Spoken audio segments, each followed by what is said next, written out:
কিছু কথার পিঠে কথা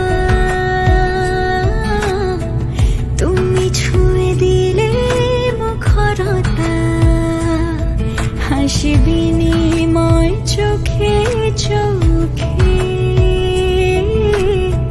মনে মনে রয় ব্যাকুলতা।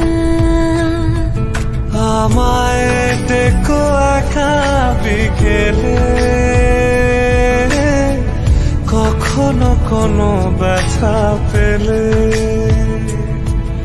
আমায় রেখো প্রিয় প্রহরে,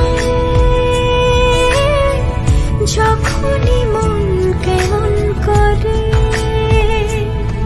কোনো এক রূপ কথার জগতে তুমি তো এসেছো আমারই হতে।